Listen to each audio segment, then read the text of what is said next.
हैन गुरुजी, अनि यस्तो बाटामा तपाईँ झार टिप्दै हुनुहुन्छ, यो गर्न चाहिँ के खोजेको हो? केही बुझिनँ नि मैले त। हजुरले यसलाई बुझ्नु पर्ने हुन्छ। यो एउटा पुनर्नवा भन्ने यो द्वितीय वनस्पति औषधि हो।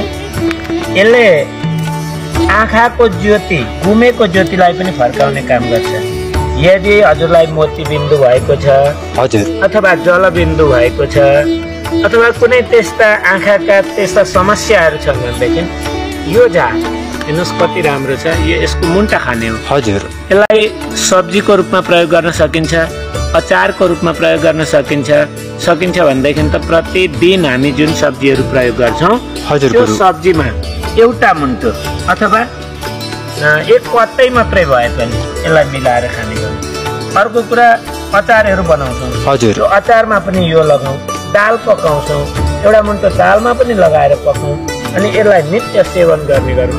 हामीहरूलाई त्यो पुनः गुमेको जुन ज्योति छ त्यो पुनः प्राप्त हुँदछ।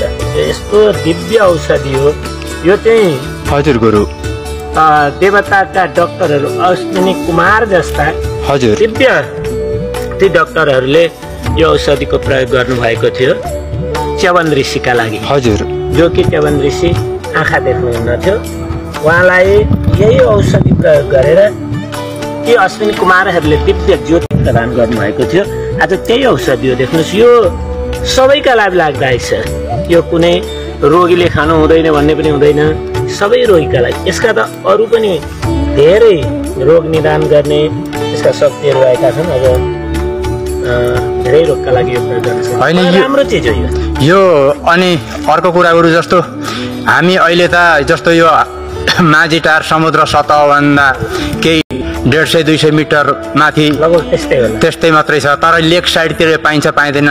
यो लेकमा चाहिँ म भन्न सक्दिनँ। औलोमा चाहिँ अब जस्तो फिदिमको लगभग 2 किलोमिटर उँधो जहाँ पनि यो मिल्दछ। हाम्रो अब घर गाउँमा पनि छ न त, तर यसरी यो पलिलो खालको चाहिँ अहिले अब यो खडेरको कारणले अब नभेटिन सकिन्छ। त्यही भएर यहाँ चाहिँ अलि राम्रो रहेछ। अघि मैले जाँदाखेरि नै यसो हेरेँ, अब यो चाहिँ लिएरै जानु पर्यो भनेर झोला पनि प्रबन्ध गरेर आएको छु। झोलामा हेर्नुहोस् न, अब यो यसरी लिएर जानु। तपाईँले पनि लानुहोस्, यो तपाईँले पनि यो प्रयोग गर्नुहोस्। यसले यो खाइसके पछाडि चस्माको आवश्यकता पर्दैन। धन्यवाद गुरु। जुन यो धेरै हजुरले भने अनुसारका रोगीहरू हाम्रो समाजमा प्रशस्त भएको हुँदा कुनै पनि औषधालयमा गएर औषधि किनिरहनु नपर्ने जुन जानकारी गराइदिनु भयो, यसका लागि धेरै धेरै